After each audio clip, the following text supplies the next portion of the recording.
right, looking at this AT&T Time Warner deal, now AT&T is going to go into a wampum load of debt to pull this off. But barring that, even when it does, is it going to get approved to do it? Former FCC Commissioner Robert Mcdowell on that. What do you think, Robert? Hi, thanks for having me. It's good to have you. So, you know, nothing's a slam dunk in Washington, but you haven't seen antitrust regulators shoot down a vertical deal in a very, very long time. In fact, I can't think of the last time of when they did that. So that's, you know, a distributor buying a supplier, essentially, is what we mean by vertical, rather than horizontal, where you're taking out a competitor. So I think just from that starting point, they're in a pretty strong position right now to have this deal go through. So it wouldn't be like T-Mobile that was quickly shot down when AT&T wanted to get that. That deal would be different in that sense. There was a long fight for DirecTV.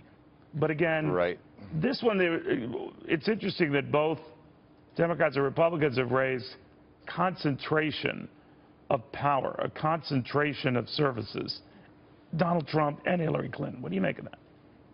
Right. Well, first of all, you did have the Obama administration clear the Comcast NBC Universal deal, and that is probably the best analog we can find for this deal right now. So if you want to say that deal was okay and you want to have a competitor to Comcast NBC Universal, the best way to do that is to have a different kind of bundle, but with the new 5G wireless technologies that will be coming over the horizon. But you mentioned that combination. I'm sorry, I didn't want to jump on that, but now some have said because there's disappointment with Comcast as to whether it's stuck to the provisos regulators had hoped, I believe with Hulu, for example, that maybe they've got to be more inquisitive here. What do you think?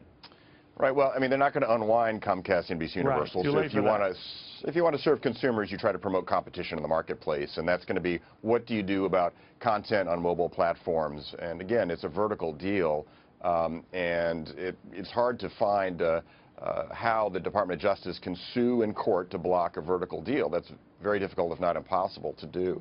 Then there's the question of the role of the FCC here, which is sort of minor because Twix, Time Warner Inc. only has a few minor licenses. It's, you know, got one TV station and some satellite licenses for delivery of its content. But that's not really a lot of leverage for the FCC to create a lot of trouble with this particular deal. So I think it's mainly an antitrust analysis that's going to happen here, and I think they're actually starting off in pretty good shape despite all the bearish market news right now. And keep in mind, markets can be bullish and then be wrong. They were bullish on AT&T, T-Mobile. No, you're right about it. Which was the question I was going to raise. I don't know whether this enters in the equation, but the markets seem to be thinking that this doesn't go through. The Time Warner trading well south of the price that AT&T is willing to pay. Now it's had a nice run of 35% since this whole thing started, so there could be that at play. But it's concern. It's a funny what do you think of that? Yeah, I mean, I think it's the election, in part, the uncertainty with an election coming up, or who will be the next Attorney General, who will be the next Assistant Attorney General for antitrust, who will be the FCC Chairman who will ultimately decide this in a year to 18 months from now, things of that nature. And that is the those are time big frame? variables. We're looking at a year to 18 months at a minimum?